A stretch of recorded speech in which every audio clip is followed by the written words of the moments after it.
बिस्मिल्लाहिर्रहमानिर्रहीम। अस्सलाम वालेकुम डियर स्टूडेंट्स। हमारा टॉपिक चल रहा है डेवलपमेंट का और उसमें हमने पिछले लेक्चर में बात की थी common characteristics of developing countries. पीछे हमने बात की जो वो हेडिंग थी, उसके बाद अब आज हमारी हेडिंग है डेमोग्राफिक करैक्टरिस्टिक्स। उसमें थी इकनॉमिक करैक्टरिस्टिक की तकरीबन 7-8 हेडिंग हमने की और उनको हमने डिस्कस किया। आज हम करेंगे डेमोग्राफिक करैक्टरिस्टिक्स। डेमोग्राफिक का मतलब है आबादी के लिहाज से अदाद शुमार की जो खसूसियात हैं वो गरीब मुल्कों में मुश्तरक हैं और वो पाई जाती हैं, जिसकी वजह से वो गरीब हैं या पुअर हैं या डेवलपिंग है या अंडर डेवलप हैं। उसमें पहली हेडिंग की अगर बात करेंगे बेटा, उसमें है high growth of population. High growth of population का मतलब है कि आबादी का जो निस्बत है, बढ़ने की रेशो है, वो गरीब मुल्कों में ज़्यादा है as compare to develop countries, European countries या तरक्की याफ्ता ममालिक की निस्बत। जैसे हम अपने पाकिस्तान के हवाले से देखें तो हमारा बर्थ रेट ज़्यादा है as compare to death rate. अब बर्थ रेट ज़्यादा है, डेथ रेट कम होने की वजह यह है कि डेथ रेट की वजह कम होने की वजह यह है कि हमारे यहाँ जो मुहलिक बीमारियाँ थी, मोज़ी मर्ज़ थे कुछ, जिसमें तशन्नुस था, काली खांसी था, खसरा वगैरह, उनकी हमने मेडिसिन यूज़ की है और उसके लिए बेसिक हेल्थ यूनिट और रूरल हेल्थ यूनिट में बच्चों को टीके लगाए जाते हैं, पोलियो के भी कतरे पिलाए जाते हैं। तो इससे हमारी जो हेल्थ फैसिलिटीज़ कतरे बेहतर होने की वजह से हमारा जो है डेथ रेट वो कम हुआ है, बल्कि और जबकि बर्थ रेट हमारा बढ़ गया है। कहने का मतलब ये है कि हमने जो हेल्थ फैसिलिटीज़ है उनको इम्प्रूव कर लिया है, जिसकी वजह से हमारा जो है डेथ रेट कम हो गया और बर्थ रेट ज़्यादा होने से रेशो हमारी बढ़ गई है या ग्रोथ ऑफ पॉपुलेशन ज़्यादा हो गया है। उस वजह से 2-3 प्रॉब्लम है। अनएम्प्लॉयमेंट का प्रॉब्लम आ जाता है, लोगों को रहन सहन का प्रॉब्लम आ जाता है, शहरों का थिकनेस या शहरों की आबादी बढ़ जाती है, और सबसे बड़ी जो बात है हमारी डिपेंडेंट पॉपुलेशन है। आबादी बढ़ना प्रॉब्लम नहीं है, जैसे कि चाइना की पॉपुलेशन तो ज़्यादा है मगर उन्होंने उनको स्किल्ड कर दिया है, हुनरमंद कर दिया है और उसका पॉपुलेशन का मुल्क की आबादी की तरक्की पर असरअंदाज वो नहीं होती। कहने का मतलब ये है कि हमारी डिपेंडेंट पॉपुलेशन भी ज़्यादा है। जैसे घर में अगर 5 अफराद हैं तो 2-3 काम कर रहे हैं, बाकी काम नहीं कर रहे हैं, वो डिपेंड कर रहे हैं दूसरों पे। इसी तरह रेट ऑफ चाइल्डहुड जो है, 15 साल से कम बच्चों की हमारे यहाँ उम्र क्या है, वो तकरीबन 15 साल से कम उम्र के बच्चे 40% लोग जो हमारे 15 साल से कम बच्चे हैं, जो कि वर्किंग एज है। वर्किंग एज में बेटा हमारी होती है 16 to 60 ईयर्स।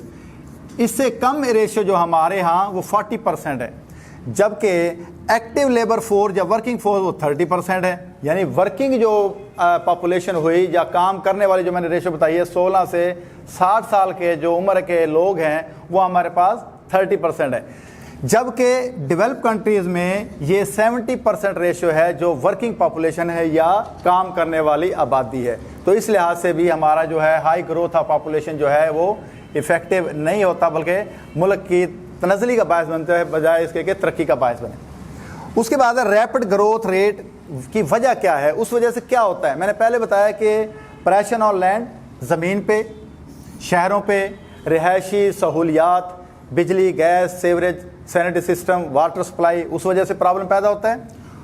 पर कैप्टन का हमारा कम हो जाता है और शॉर्टेज ऑफ फूड।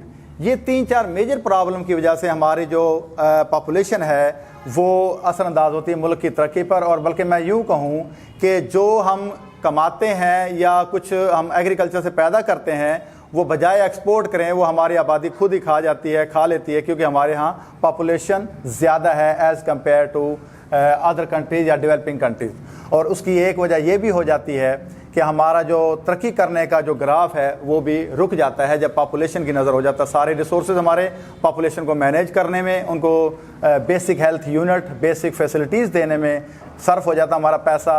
बजट का हमारा मेजॉरिटी ऑफ जो रेशो हमारी बजट की वो इसी पे पॉपुलेशन की बेहतरी और उनको सेटलमेंट के लिए लग जाती है। उसके बाद आ जाता है बेटा ग़िज़ाई किल्लत, न्यूट्रिशन। माइकल पी टुडेरो ने अपनी बुक इकनॉमिक डेवलपमेंट में कहा कि जो गरीब मुल्क के जो बच्चे हैं या गरीब मुल्क के अफराद हैं वो जंग लड़ रहे होते हैं किसके ख़िलाफ़, मुख्तलिफ ग़िज़ाई किल्लत, मुख्तलिफ बीमारियों के ख़िलाफ़ और हेल्थ फैसिलिटीज़ के ख़िलाफ़ जंग लड़ रहे होते हैं और इस वजह से उनकी ग़िज़ाई किल्लत की वजह से ज़ाहिर है उनका जो एफिशिएंसी ऑफ वर्क है वो भी कम हो जाता है। पुअर कंट्रीज़ में माइकल पी टुडेरो के मुताबिक यानी कि ये इस किस्म की जो बीमारियां हैं, मुहलिक बीमारियां हैं या ग़िज़ाई किल्लत है या हेल्थ की फैसिलिटीज़ कम है, उनके ख़िलाफ़ जंग लड़ रहे होते हैं एक किस्म की, यानी कि वो उनके ख़िलाफ़ नंबर आज़मा होते हैं और उस वजह से उनकी जो है काम करने की सलाहियत भी कम हो जाती है और साथ साथ उनकी जो फ़िज़िकल और मेंटल फैसिलिटीज़ है जो बच्चों की वो या वर्किंग एज की वो अच्छी नहीं होती इतनी as compare to developed countries. और due to low productivity poor food in childhood, बचपन में यानी जब बच्चे छोटे होते हैं तो उनको उतनी अच्छी ग़िज़ाई जो कहते हैं ग़िज़ा के लिहाज से बेहतर सहूलियत उन्हें नहीं मिलती जो कि मिलनी चाहिए ताकि उनकी ज़हनी और जिस्मानी जो नशो-नुमा है बेहतर हो सके। उस वजह से भी ये एक प्रॉब्लम है और एक करैक्टरिस्टिक या खसूसियत है जो कि गरीब मुल्कों में मुश्तरका तौर पर पाई जाती है। और इस वजह से मैंने कहा कि जब इस पुअर हेल्थ फैसिलिटीज़ होगी, मेडिटेशन की सिचुएशन सही नहीं होगी, ग़िज़ाई किल्लत होगी, ग़िज़ा कम पाई जाएगी, बच्चों के साथ साथ जो वर्किंग एज के लोग हैं, मैंने पिछले लेक्चर में एक दो लेक्चर आपको बताया था कैलोरीज़ हम यूज़ नहीं करते।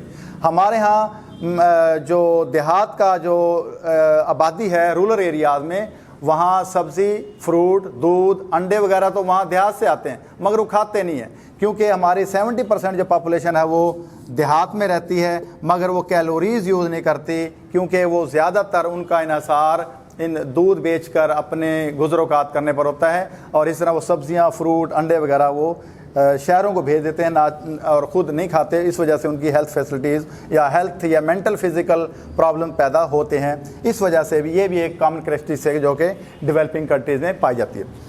उसके बाद बताया है क्वालिटेटिव एस्पेक्ट्स ऑफ पॉपुलेशन, मेयारी आबादी। हमारे यहाँ मेयारी आबादी का मतलब है कि एफिशिएंट या बेहतर या वर्किंग या क्वालिटेटिव एस्पेक्ट्स के लिहाज से, क्वालिटी के लिहाज से हमारी पॉपुलेशन अच्छी नहीं है, बेहतर नहीं है। वो गरीब मुल्कों की बात कर रहा है कि उसमें क्या है, people in developing countries lazy होते हैं, शिर्क वर्क होते हैं यानी काहिल होते हैं, टाल मटोल से काम लेते हैं और सुस्त होते हैं और इस वजह से वो काम करने के तरफ तवज्जो नहीं देते बल्कि ज़्यादातर आबादी हमारी फारिग और लेज़ी और शिर्क यानी कि काम चोर होती है जो कि काम करने की तरफ उनका ध्यान नहीं होता, इनिशिएटिव नहीं लेते।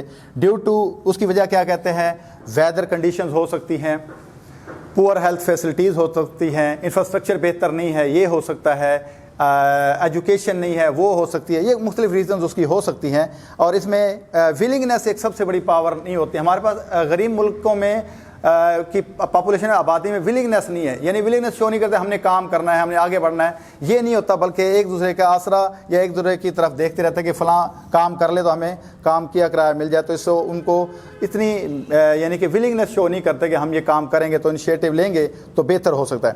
People do not have spirit to work and develop, लोगों में तरक्की करने का और वर्क करने का और बेहतरी की तरफ जाने का रुझान नहीं होता बल्कि लोग दकियानुसी सोच, पुरानी सोच और तकदीर परस्ती और अल्लाह पे छोड़ देना, इस किस्म की बातों का ज़्यादा वो करते हैं, प्रचार करते हैं। कहते हैं कि जी अल्लाह की मर्ज़ी, हालांकि वर्क नहीं करना, और फिर कहते हैं जी अल्लाह की मर्ज़ी, हमें जॉब नहीं मिली, हमें यह वर्क नहीं मिला या लॉस हो गया, ये हो गया। तो इस किस्म की बातों पे ज़्यादा फोकस करते हैं, तवज्जो देते हैं और मेयारी आबादी हमारे गरीब मुल्कों में नहीं पाई जाती या गरीब मुल्कों में, पुअर कंट्रीज़ में क्वालिटेटिव जो एस्पेक्ट्स ऑफ पॉपुलेशन है वो नहीं होती।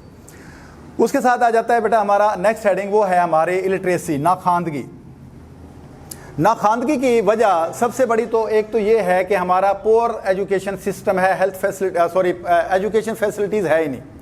रूरल एरिया में स्कूल, कॉलेज, यूनिवर्सिटी तो नाकाफ़ी है ही, उसमें स्किल्ड वर्कर या मैंने पहले भी कहा था वोकेशनल इंस्टीट्यूशन या ट्रेनिंग के इंस्टीट्यूशन, जो टेक्निकल नॉलेज, टेक्निकल कॉलेज वो नहीं है, जिसके वजह से लोगों को जो प्लम्बर है या इस किस्म के इलेक्ट्रिशियन है, इस किस्म का कोई काम सीख सके, तो इस किस्म की भी सहूलत नहीं है। और हम नाखानदगी की बात करें, मैंने पहले भी कहा था कि लिटरेसी रेट हमारा 50% है, जबकि अमीर मुल्कों का या डेवलप कंट्रीज़ का ये तकरीबन 100% या 95-98% इसकी लिटरेसी रेट पाया जाता है। हमारे यहाँ आपने यूनिवर्सिटी की बसों पीछे भी लिखा होगा कि तालीम को 4% 4% दो। इसका मतलब ये हुआ कि 4% भी एलोकेट हमारे एजुकेशन को नहीं किए जाते। डिफेंस पे ज़्यादा खर्च होता है और दूसरे खर्चे हमारे ज़्यादा हो जाते हैं। एजुकेशन जो कि एक बेसिक टूल है किसी भी पॉपुलेशन का, हेल्थ पे और एजुकेशन पे बहुत कम पैसा एलोकेट किया जाता है बजट में। जैसे कि मैंने पहले कहा कि 4% भी नहीं दिया जाता। अगर 4% दिया जाता तो एजुकेशन के हालात बेहतर हो सकते थे। इसी तरह हमारे पास जब एजुकेशन कम होगी, लिटरेसी रेट नहीं होगा, नाखानदा लोग होंगे, लोगों को सोचने की, नॉलेज की, बढ़ने की, बेहतरी की, अच्छाई की, आईटी टेक्नोलॉजी की या उसकी तरफ सोचने का भी ध्यान नहीं जाता, क्योंकि नॉलेज उनके पास होता नहीं है। पढ़े लिखे लोग होंगे तो उनमें तरक्की के चांस और तरक्की करने का जज्बा और उनका ख्याल बेहतर हो सकता है एज़ कम्पेयर टू नाखानदा या अनपढ़ लोगों के। उसके बाद बेटा आ जाता है lack of initiative and drive, यानी कि पहल करने का, आगे बढ़ने का रुझान हमारे यहाँ नहीं होता। यानी क्या कहेंगे हम उसे, आगे बढ़ने के साथ साथ पहल करने की और आगे बढ़ने का जज्बा हम में नहीं है। एक दूसरे की तकलीद, एक दूसरे की देखा देखी या पीछे चलने का रुझान ज़्यादा होता है। इसमें यह है कि नो डायनामिक लीडरशिप और एंटरप्रेन्योरशिप। हमारे यहाँ कोई लीडरशिप क्वालिटीज़ नहीं है, क्योंकि अगर हिस्ट्री की बात की जाए तो क्योंकि अंग्रेज़ों से और दूसरे हम लोगों से ज़्यादा काम हम सीखते रहे, उनसे उनके नीचे काम करके हम ज़्यादा वो होते हैं। लीडरशिप एबिलिटीज़ या एंटरप्रेन्योरेबिलिटी हमारे यहाँ नहीं जाती। और जो प्रोड्यूसर्स हैं, जो आजिर हैं, वो रिस्क वेटर होते हैं, यानी रिस्क नहीं लेते। रिस्क लेते हुए डरते हैं कि नुकसान ना हो जाए, फला ये ना हो जाए, तो लिहाजा इनिशिएटिव नहीं ले सकते। वजह क्या है उसकी? इलिटरेसी हो सकती है, कैपिटल की रीज़न हो सकती है, यानी सरमाया कम है, लिटरेसी है, लैक ऑफ इंफ्रास्ट्रक्चर फैसिलिटीज़ है, शॉर्टेज ऑफ लोन्स हो सकती है, लोन नहीं होता। हाँ, ये भी एक वजूहत है कि पहली बात तो हमारे यहाँ लोगों में जज्बा नहीं है आगे बढ़ने का, इनिशिएटिव लेने का। दूसरा फिर कुछ प्रॉब्लम भी हैं जिसकी वजह से मैं बता देता हूँ। नाखानदगी है, सरमाए की कमी है और इंफ्रास्ट्रक्चर की कमी है, लोन्स की कमी है। इस वजह से हमारे यहाँ इनिशिएटिव नहीं ले जाता। और साथ ही एक और बड़ा प्रॉब्लम भी ये है कि मल्टीनेशनल कंपनी है जिसमें पेप्सी है, कोक है, नोकिया कह लें, सैमसंग है, फिलिप्स है, हिटाची है, नेशनल के प्रोडक्ट हैं, वो हमारे यहाँ मुल्क में ज़्यादा बिकती हैं और उन्होंने पूरी मार्केट को कैप्चर किया होता है। पूरी मार्केट हमारी गरीब मुल्कों की, डेवलपिंग कंट्रीज़ की मार्केट को उन्होंने कंट्रोल किया होता है। और उनकी एक वजह यह भी है कि उनकी मोनोपोली हो जाती है और उसकी वजह से वो अपनी मर्ज़ी की प्राइस लेते हैं। नेस्ले इसमें प्रोडक्ट है, बल्कि मेजॉरिटी जो ज़्यादातर हमारी मल्टीनेशनल कंपनियां वो ही ज़्यादा काम कर रही हैं। और देखा जाए तो हर फील्ड में मल्टीनेशनल कंपनी है, जिसमें पेस्टिसाइड है, मेडिसिन है, हर चीज़ की कंपनी जो है उनकी मोनोपोली है, जिसमें कंप्यूटर की है, मोबाइल की कंपनी है, इलेक्ट्रॉनिक्स की हैं, वो सारी कंपनी हमारी यानी कि मल्टीनेशनल कंपनियां काम कर रही हैं। और उस वजह से वो प्राइसेस भी ज़्यादा लेती हैं और अपनी मोनोपोली भी लेती हैं और हमारी लोकल प्रोडक्ट को पनपने नहीं देती या उनकी तरक्की नहीं होने देती या हमारी चीज़ें बिकने नहीं देती। और वो इस अंदाज से मोनोपोली में आ जाती हैं कि हमारी चीज़ नहीं सेल आउट होती और इस वजह से लोग इनिशिएटिव भी नहीं लेते। उसके बाद आ जाती है बेटा हमारा lack of skilled worker. Quality of people in develop countries जो है ना वो बेहतर नहीं है। किसी भी क्वालिटी को स्किल्ड वर्कर को मेजर करने के लिए उसकी क्वालिटी ऑफ पॉपुलेशन, अच्छी पॉपुलेशन को, मेयारी पॉपुलेशन को मेजर करने के लिए तीन बातें हैं।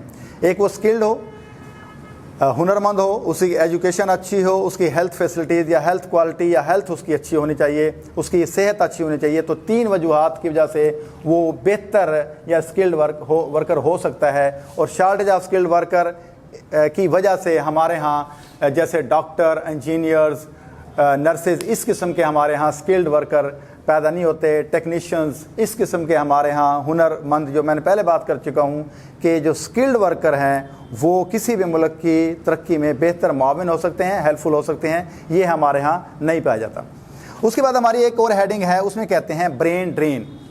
ब्रेन ड्रेन का मतलब है कि आला जहन का बाहर चले जाना। आपने देखा होगा हमारे यहाँ डॉक्टर्स, इंजीनियर्स और ये साइंटिस्ट जो अच्छा पढ़ लिख जाते हैं या बेहतर होते हैं या जिनकी क्वालिटी या क्वालिटी कह लें या ज़हीन होते हैं या ज़्यादा काबिल होते हैं, वो गरीब मुल्कों की बजाय डेवलप कंट्रीज़ की तरफ रुख करते हैं। उसकी वजूहात उनकी सैलरीज प्रॉब्लम होता है, उनका स्टेटस कह लें या जो भी कह लें, इतनी सैलरीज हम दे नहीं पाते, या डेवलप कंट्रीज़ अच्छे वर्कर्स, अच्छे डॉक्टर्स, अच्छे इंजीनियर्स की ज़्यादा वो करते हैं, सैलरीज देते हैं और उन्हें गरीब मुल्कों से ले जाते हैं। और हमारा आला जहन जो कि किसी मुल्क की तरक्की में हेल्पफुल हो सकता है, वो सारे दूसरे मुल्क चले जाते हैं, डेवलप कंट्री चले जाते हैं, जिस वजह से हमारे यहाँ यानी कि अच्छे किस्म के डॉक्टर, इंजीनियर, टेक्नीशियंस वगैरह नहीं होते। अच्छा बेटे, अगली हेडिंग हमारी है सोशल एंड पॉलिटिकल करैक्टरिस्टिक्स, यानी समाजी और सियासी तौर पे भी डेवलपिंग कंट्रीज़ में कुछ मुश्तरका खसूसियात पाई जाती हैं। वो क्या है? नंबर 1 है सोशल बैकवर्डनेस। सोशल बैकवर्डनेस से मुराद ये कि इनकी प्रोग्रेस पे जो बैडली इफ़ेक्ट करता है वो है सेल्फिश, कंजर्वेटिव सोच, जॉइंट फैमिली सिस्टम, और इसी में caste system, religious minded people. यानी इन बातों में हम उलझे हुए होते हैं। गरीब मुल्क कंट्री कैसे सेल्फिश होते हैं और बड़ी तंग सोच के, कंजर्वेटिव सोच के होते हैं। फैमिली प्रॉब्लम या जॉइंट फैमिली सिस्टम में भी पाए जाते हैं, इस वजह से उनकी डेवलपिंग बड़ा असर पड़ता है। फिर कास्ट पे मुख्तलिफ कास्ट की बात करते हैं, बल्कि मुख्तलिफ फ़िरक़ों की बात भी कर लेते हैं, इलाकाई बात भी कर लेते हैं। तो इस हवाले से भी ये सोशल बैकवर्डनेस है, यानी समाजी तौर पर ये बटे हुए हैं, तकसीम हुए हैं आपस में। इसी तरह रिलीजियस माइंडेड का भी एक रिजिड किस्म के लोग होते हैं। बाज़ तो डेवलप होते हैं, यानी कि अच्छी सोच के मालिक होते हैं रिलीजियस तौर पे भी, और बाज़ लोग मजहबी तौर पे बड़े पक्के और कट्टर किस्म के होते हैं, जो कि यानी कि अल्लाह ताला पे, तकदीर परस्ती पे ज़्यादा फोकस करते हैं। उसके बाद है नेक्स्ट हेडिंग आ जाती है हमारे पास, ruled by the wealthy people. Feudals, industrialist और वेल्थी पीपल ने अमूमन आपने देखा होगा गरीब मुल्कों में यही हुकूमत करते हैं। कोई ऐसा सिस्टम नहीं है कि नीचे से या पढ़ा लिखा बंदा या गरीब आम आवाम से जो इलेक्शन जीत के वो प्राइम मिनिस्टर बन सके। हमारे यहाँ अमूमन जितने भी डेवलपिंग कंट्रीज़ हैं उनमें वेल्थी पीपल, लैंडलॉर्ड्स, फ्यूडल्स या इंडस्ट्रीज जो लोग हैं वही जनाब उसमें हुकूमत में आते हैं। उन्हें गरीबों का या तरक्की का या हालात वाक़यात का सही तरह से इल्म नहीं होता, उनको नॉलेज नहीं होता, नाव नहीं होती, लिहाजा वो फोकस नहीं करते उन बातों को। ये भी एक प्रॉब्लम है कि गरीब मुल्कों पे वेल्थी और यानी कि अमीर लोग हुकूमत करते हैं, ना कि by the people for the people. यानी कि वो वाली बात नहीं है जिसको वोट मिले वो नहीं, जिस पैसा ज़्यादा इन्वॉल्व है इलेक्शन में भी, और इलेक्शन जीतने के लिए भी पैसा ज़्यादा चाहिए, तो उसके लिए अमीर मुल्कों यानी गरीब मुल्कों में अमीर लोग हुकूमत करते हैं, ना कि गरीब लोग। उसके बाद है पॉलिटिकल इंस्टेबिलिटी। ये बड़ा एक प्रॉब्लम है बेटा कि हमारे कुछ सालों बाद 5 साल पूरे नहीं करने बल्कि पहले हुकूमत चेंज हो जाती है, क्योंकि पिछली हुकूमत की जो पॉलिसियाँ होती है वो एट द स्पॉट चेंज हो जाती है, और सडनली जो पॉलिसी चेंज होती है तो उससे मुल्क का भी नुकसान होता है, और जो हमारे एग्रीमेंट्स होते हैं उनका भी बड़ा इफेक्ट होता है, और हमारी प्रोग्रेस रुक जाती है। अगली गवर्नमेंट आती है, वो अपनी पॉलिसियाँ लॉन्च करती है, अपने तरीके का बजट बनाती है, अपनी तरीके के प्लानिंग करती है, तो उस वजह से भी गरीब मुल्कों की यानी कि डिस्टर्बेंस या पॉलिटिकल इंस्टेबिलिटी की वजह से भी हमारी डेवलपमेंट पे बड़ा असर पड़ता है। ये भी एक रीज़न है कि गरीब मुल्कों की पॉलिटिकल इंस्टेबिलिटी, सियासी इस्तेहकाम नहीं होता। हमारे यहाँ पाकिस्तान की मिसाल दी जाए तो सिवाय मार्शल्ला के हमारी एक या दो हुकूमतें 5 साल पूरे किए, वरना मार्शल्ला ने 10 साल, 8 साल, 12 साल इस तरह उन्होंने पूरे किए हैं। जो डेमोक्रेटिक जो गवर्नमेंट हमारी जो इलेक्टेड गवर्नमेंट है उसने 5 साल पूरे बहुत कम किए हैं, ताकि क्योंकि उस वजह से नई हुकूमत आ जाती है, उससे पॉलिसियाँ चेंज हो जाती हैं। उसके बाद नेक्स्ट हमारी आ जाती है टेक्नोलॉजिकल करैक्टरिस्टिक्स। पहले डेमोग्राफिक हमने पढ़ा, सोशल पॉलिटिकल हो गया, और अब है टेक्नोलॉजिकल। यानी टेक्नोलॉजिकल हमारी बैकवर्डनेस क्या है या कॉमन करैक्टरिस्टिक क्या है गरीब मुल्कों की, और उसमें है बेटा सबसे बड़ी इंपॉर्टेंट उसमें पहली है आउटडेटेड टेक्नोलॉजी। यानी हम मॉडर्न टेक्नोलॉजी का सहारा नहीं लेते, बल्कि पुराने और दकियानुसी तरीके, जैसे अभी भी एग्रीकल्चर में, इंडस्ट्री में हमारे पुराने मेथड, डेवलप कंट्री में कंप्यूटराइज मशीनें, कंप्यूटराइज मेथड आ गए हैं, हमारे यहाँ वही पुराने तरीके और पुराने मेथड यानी कि आउटडेटेड टेक्नोलॉजी को हम अभी भी यूज़ कर रहे होते हैं। नेक्स्ट उसकी हेडिंग आ जाती है इनएडुकेट इंफ्रास्ट्रक्चर। यानी इंफ्रास्ट्रक्चर में क्या होता है, ट्रांसपोर्टेशन, कम्युनिकेशन, रोड्स, पावर्स यानी इलेक्ट्रिसिटी, ये सारा इंफ्रास्ट्रक्चर में आ जाता है, जो कि हमारी मौजूदा जो रिक्वायरमेंट होती है डेवलपमेंट की, उसको पूरा करने के लिए ज़रूरी होते हैं। सड़कें हों, कम्युनिकेशन सिस्टम अच्छा हो, पावर के यानी बिजली के और गैस के यानी कि रिसोर्सेज हमारे अच्छे हों ताकि हमारी इंडस्ट्री चल सके। तो इस वजह से भी हमारी जो रिक्वायरमेंट है तरक्की की या प्रोग्रेस की वो बेहतर नहीं होती। ये भी एक प्रॉब्लम है और एक करैक्टरिस्टिक या खसूसियत है जो कि गरीब मुल्कों में मुश्तरका तौर पे पाई जाती है। इसमें लास्ट वन बेटा है वो है टेक्नोलॉजिकल करैक्टरिस्टिक में ड्यूलिस्टिक इकॉनमी। ड्यूलिस्टिक इकॉनमी का मतलब ये हुआ कि इसमें हम देखा होगा कि दो किस्म की इकॉनमी पाई जाती है गरीब मुल्कों में। दो तरह की इकॉनमी या दो तरह के ग्रुप पाए जाते हैं, अमीर और गरीब, देहाती और शहरी, पढ़ा लिखा अनपढ़, एजुकेटेड नॉन अनएजुकेटेड। इस किस्म की यानी कि दो तरह का हर जगह मयार पाया जाता है, जिसमें कि अमीर अमीर तर होता चला जाता है, गरीब गरीब तर होता चला जाता है। ये भी हमारे पास दोहरा मयार हर जगह, हर फील्ड में, हर शोबे में, हर इंस्टीट्यूशन में हमारे यहाँ पाया जाता है, जो कि हमारी इकॉनमी को, डेवलपमेंट को बुरी तरह मुतासर करता है। और इस वजह से ये भी एक कॉमन करैक्टरिस्टिक पाई जाती है गरीब मुल्कों में। ये बेटा हमने तकरीबन 3 दफ़ा पहले इकनॉमिक की बात की, फिर हमने डेमोग्राफी की बात की, सोशल पॉलिटिकल की बात की, और अब टेक्नोलॉजिकल करैक्टरिस्टिक बात की। ये तकरीबन जितनी भी हेडिंग्स हैं ये 2 लेक्चर में हमने पूरी की हैं। तो इनको इंशाल्लाह आप याद करेंगे, और इसको याद करने के साथ साथ मैंने पहले भी कहा है कि जो शॉर्ट क्वेश्चन एंड में दिए हुए हैं उन्हें भी आप याद करें, जो इससे रेलिवेंट हैं वो ज़रूर याद करें, क्योंकि ये एग्जामिनेशन पॉइंट ऑफ व्यू से बेहतर इम्पॉर्टेंट हैं। तो इनको याद करें, अपना ख्याल रखें। अल्लाह हाफिज़।